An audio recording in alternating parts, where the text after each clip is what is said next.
Welcome to the Orvis Fly Fishing Guide podcast with Tom Rosenbauer, bringing you tips, tricks, and techniques to help you get the most from your time on the water.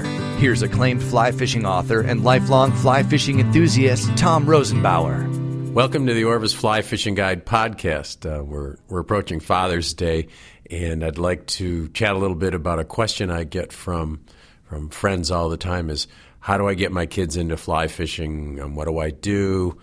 What's the best way? So let's start a little bit with age. If you're going to take a kid on a serious fly fishing trip, trout fishing with a dry fly or a nymph on a normal trout stream, I'd say that you really need to wait until they're 10 or 12 years old because fly fishing requires a fairly good attention span. And most kids under the age of 10 really don't have the attention span to go on a serious fly fishing trip. But there are lots of ways that you can get them into it, and probably the best way is to find a lake with some panfish nearby. Still water is easier than moving water because current adds its own complexities to the situation. And when you throw the line out there and the current moves it and brings it downstream, then you have to reposition it. Makes things a lot more difficult and tougher to control. So find a pond, a lake, or a slow-moving river where you've got sunfish, yellow perch, white perch, bluegills. Nearly all of these small fish that we call panfish take a fly very well. They're eager. They're not difficult to approach. They're not difficult to fool. So preparation for your first trip, do some casting at home without a hook. Take a fly rod and a leader and take your child out in the yard and just practice casting. Show them a few times, let them try it, give them some gentle direction. Most kids will pick it up very quickly. You can really teach a 3 or 4-year-old how to cast a fly rod. They don't have the attention span to even go for sunfish at that age probably, but kids pick fly casting up very, very quickly, and it's typically not a problem. The next thing you do is once they learn how to cast, then teach them how to strip in line, how to retrieve the fly.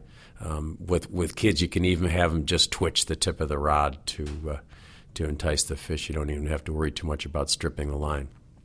And then to get ready for the day, you may want to take a backup push-button spin cast rod with some worms just in case, because kids got to have action. The worst thing you can do is to take kid out to a place where the fish aren't biting like crazy. They want to catch them one right after the other. A couple important things to remember. Sunscreen, insect repellent. It's no fun for kids if the black flies or the mosquitoes are hounding them. And absolutely sunglasses or prescription glasses and a hat and a shirt with a collar. You're going to be using live ammunition. There's going to be flies whizzing back and forth, and kids are sometimes out of control.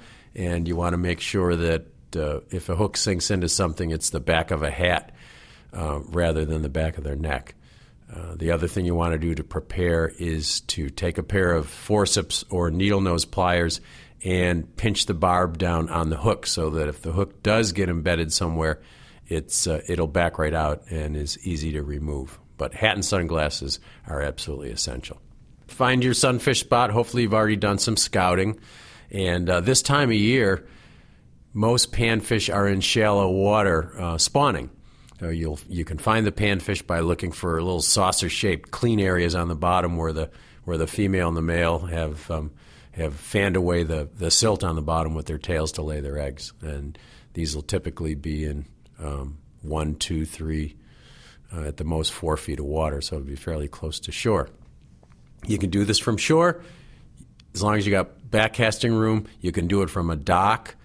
You can do it from a canoe or a bass boat. However you can get close to the water is fine. But again, make sure that there's some backcast room. You don't want to back your child up against some trees unless they've learned to roll cast pretty well.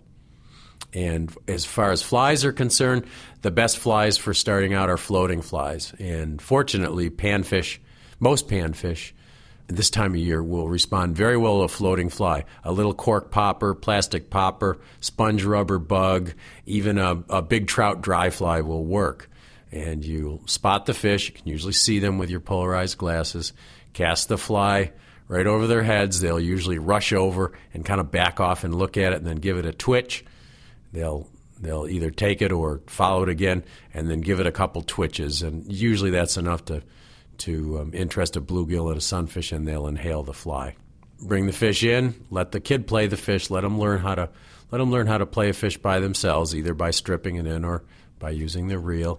And that's probably best if you land the first fish or two by just grabbing the leader. Leader for this kind of fishing should be short and strong. 7.5 foot 2X, 7.5 foot 3X are plenty good for panfish. Lift up the leader, lift the fish from the water, and cradle the fish in your hand, gently remove the fly with a pair of pliers or forceps. Since it's a barbless hook, it'll come right out, even if they're hooked deep. And then kids will often want to handle the fish. The one thing you want to be careful of is most of these panfish are spiny rayed fish, and the spines along the dorsal side, along the top side of fish, are quite sharp.